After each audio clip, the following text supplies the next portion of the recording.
በዓለማችን እጅግ ውድ የሆኑ ሰማይ ጠቀስ ፎቆች ባሉባት ከተማ ውስጥ በሚሊዮን የሚቆጠሩ ሰዎች የሚኖሩት የሬሳ ሳጥን በሚያህል ጠባብ ክፍል ውስጥ ነው።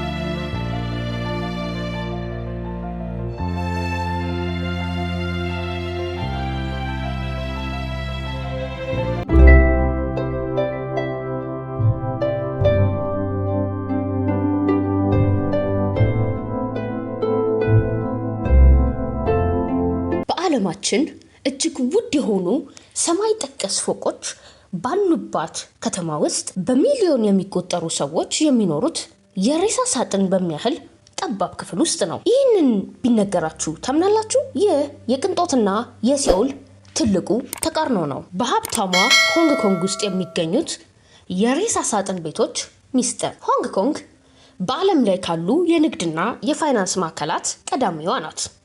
ነገር ግን ከሚያብረቀርቁት ፎቆች በስተጀርባ አንድ አስደንጋጭ እውነት ተደብቋል። ሆንግ ኮንግ በዓለም ላይ የመኖሪያ ቤት ዋጋ እጅግ ውድ የሆነባት ከተማ ተብላ ለተከታታይ ዓመታት ተመርጣለች።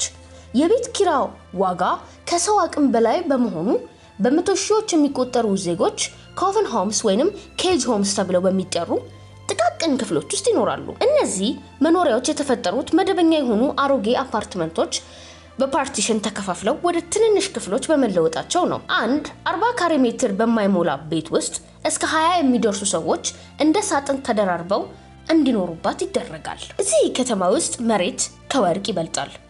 ድህነት ደግሞ በጥቃቅን ሳጥኖች ውስጥ ተቆልፎበታል። ሆንግ ኮንግ የካፒታሊዝም የመጨረሻው ጥግ የምትታይባት ከተማ ናት። ዛሬ በ2026 ዓመተ ምህረት የቤት ዋጋ ቀውስ በዓለም ዙሪያ ትልቅ ችግር የሆነ ነው። ከኒውዮርክ እስከ ለንደን፣ ከቶኪዮ እስከ አዲስ አበባ የቤት ኪራይ መጨመር ዜጎችን እያፈናቀለ ነው። የሆንግ ኮንግ ሁኔታ ግን የዚህ ቀውስ የመጨረሻው ጥግ ነው። የዓለም ኢኮኖሚ መዛባት ባለበት በዚህ ዘመን የቤት ባለቤት መሆን የማይታሰብ ህልም እየሆነ መጥቷል። ይህ ጉዳይ ዛሬ ለምን ያሳስበናል? ምክንያቱም የከተሞች መስፋፋትና የሀብት ክፍፍል መዛባት በዚሁ ከቀጠለ የሰው ልጅ የመኖር ክብር በገንዘብ ተለክቶ የት ሊደርስ እንደሚችል ትልቅ ማስጠንቀቂያ ስለሆነ ነው። መኖርና መትረፍ ያላቸው ልዩነት በዚች ከተማ ውስጥ በግልጽ ይታያል። ሆንግ ኮንግ ለዓለም የምታሳየው መስዋዕት ወደፊት ሌሎች ሜጋ ከተሞች ሊገጥማቸው የሚችለውን አደገኛ እጣ ፈንታ ነው። ሊ ዋንግ የ70 ዓመት አዛውንት ናቸው። ላለፉት 15 ዓመታት የሚኖሩት 1.5 ሜትር ስፋት ባላትና በሽቦ በተከለለች ክፍል ውስጥ ነው። የአየር ማቀዝቀዣ የለኝም፣ መስኮት የለኝም።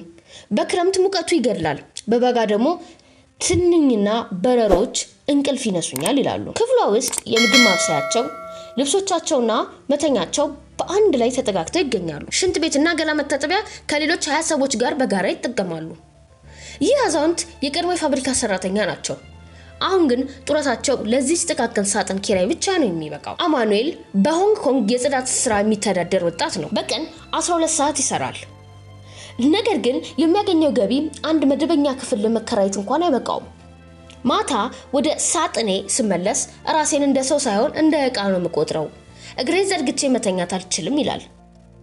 ይህ ወጣት ቀን ቀን የከተማን ዘመናዊ ፎቆች ሲያጸዳ ውሎ ማታ ግን ኦክሲጅን ወደማይበቃው ጠባብ ሳጥን ውስጥ ይገባል። ለብዙ የሆንግ ኮንግ ወጣቶች ትዳር መመስረትና ልጅ መውለድ ፈጽሞ የማይታሰብ ጉዳይ ሆኗል። ሆንግ ኮንግ በተራሮችና በባህር የተከበበች በመሆኑ ለመኖር የሚሆን መሬት እጅግ አነስተኛ ነው። መንግስት መሬቱን የሚሸጠው በከፍተኛ ጨረታ ለትልልቅ ባለሀብቶች ብቻ ነው። መንግስት ገቢውን የሚያገኘው ከመሬት ሽያጭ ስለሆነ የመሬት ዋጋ እንዲቀንስ አይፈልግም። ይህ ደግሞ የቤት ዋጋ ሰማይ እንዲነካ አድርጎታል። ባለሀብቶች ትርፍ ለማግኘት ሲሉ ትንንሽ ክፍሎችን በከፍተኛ ዋጋ ያከራያሉ። አንድ የሬሳ ሳጥን የሚያህል ክፍል በወር እስከ $300 ወይንም 17000 ብር በላይ ሊያወጣ ይችላል። ይህ በካሬ ሜትር ሲሰላ ከቅንጦት ፎቆች የበለጠ ውድ ነው። በእነዚህ ክፍሎች ውስጥ የሚኖሩ ሰዎች ለከፍተኛ የአእምሮና የአካል ጤና ችግሮች ይጋለጣሉ። ክፍሎቹ መስኮት ስለሌላቸው አየር አይዘዋወርባቸውም። ይህም ለሳምባ በሽታ፣ ለቆዳ በሽታና ለተላላፊ በሽታዎች ያጋልጣል። የኮቪድ-19 ወረርሽኝ ወቅት እነዚህ ቤቶች ዋነኛ የበሽታ ማስተላለፊያ ነበሩ። በጠባብ ቦታ ውስጥ ለረጅም ጊዜ መቆየት ለጭንቀትና ለድብርት ዋነኛ መንስኤ ነው። ሰዎች ቤት የሚሉት ቦታ የሰላም ምንጭ መሆኑ ቀርቶ የእስር ቤት ያህል ይከብዳቸዋል። ራስን የማጥፋት ሙከራዎችም በእነዚህ አካባቢዎች በብዛት ይታያሉ። በአንድ ጎዳና ላይ በቢሊዮን ዶላር የሚገመቱ የቅንጦት መኪናዎች ሲነዱ፣ በሌላኛው ጎዳና ላይ ደግሞ ዜጎች በሳጥን ውስጥ ይተኛሉ። ሆንግ ኮንግ በዓለም ላይ በነፍስ ወከፍ ብዙ ቢሊዮነሮች ያሉባት ከተማ ናት። ነገር ግን ከ7 ሰዎች አንዱ ከድህነት ወለል በታች ይኖራል። ይህ የሚያሳየው የኢኮኖሚ እድገት ለሁሉም እኩል እንደማይደርስ ነው። መንግስት ለዜጎች የሚሆኑ የጋራ መኖሪያ ቤቶችን ቢገነባም የሚጠባበቁ ሰዎች ቁጥር እጅግ ከፍተኛ በመሆኑ አንድ ሰው ቤት ለማግኘት ከ10 እስከ 20 ዓመታት መጠበቅ ይኖርበታል። በእነዚህ ክፍሎች ውስጥ መኖር ማለት ፕራይቬሲ ማጣት ማለት ነው። ሰዎች ልብሳቸውን የሚቀይሩት የሚያወሩትና የሚያስቡት በሰው ፊት ነው።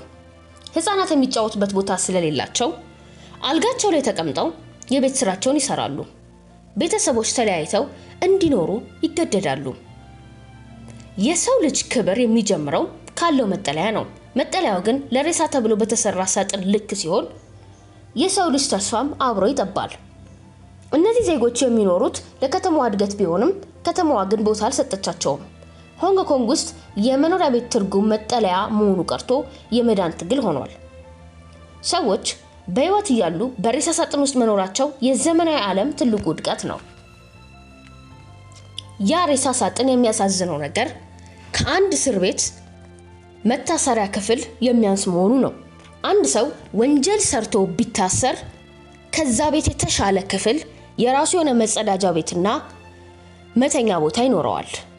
ሰርተው የሚያድሩት የሆንግ ኮንግ ሰራተኞች ግን የሚኖሩበት ቦታ የሬሳ ሳጥን ታክል ትንሽ ነው። አንድ ሀገር ሀብታም የምትባለው በፎቆቿ ብዛት ነው ወይስ ዜጎቿ ባላቸው የመኖሪያ ክብር?